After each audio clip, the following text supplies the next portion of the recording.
আমরা এখন যেই রাস্তাটিতে দাঁড়িয়ে আছি এই রাস্তাটা হচ্ছে আরো 2 বছর আগে এই রাস্তাটা পুরা মাটির রাস্তা ছিল।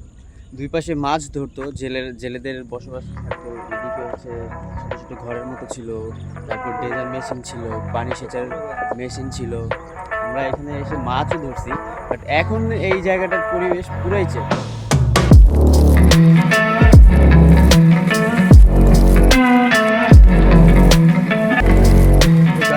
আপনারা দেখতে পাচ্ছেন আমার পিছনে যে জায়গাটা আছে সেটা একসময় জলাশয়বদ্ধ ছিল।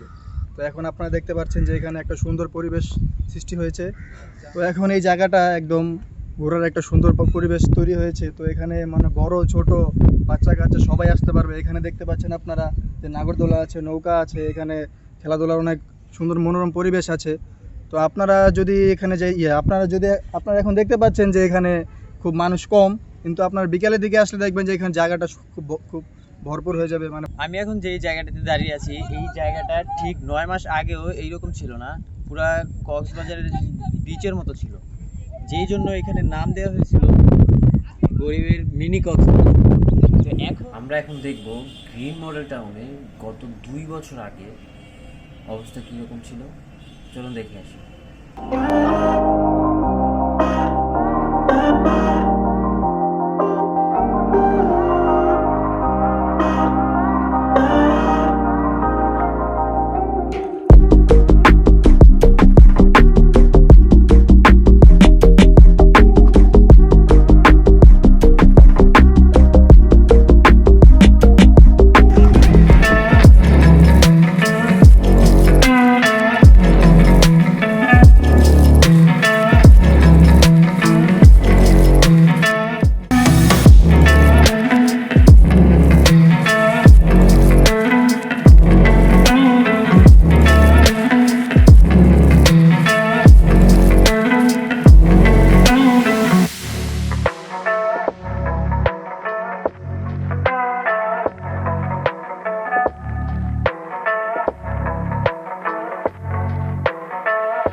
গাইস আমরা এখন ধার্মিক পাড়ায় কোনাপাড়াতে আসছি, তো এখন আমরা বার্গার খাবো।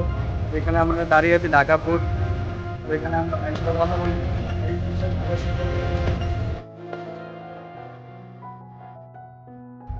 তো আমরা এখন যেখানে দাঁড়িয়ে আছি ঢাকাপুর একটা বার্গার শপে, এটা হচ্ছে আমার ফ্রেন্ডের শপ।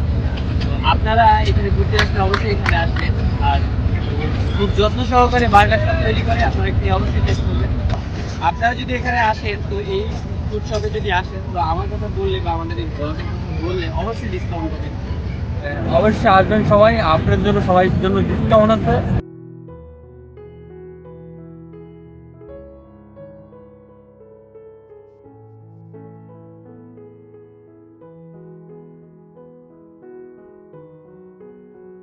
হ্যালো গাইস, আমরা এখন ঢাকা ফুডের বার্গারটা ট্রাই করবো। আপনারা শুনতে পাচ্ছেন আশেপাশে খুব নয়েজ হচ্ছে, এই জন্য আমার কথা ভালো করে বোঝা যাচ্ছে না।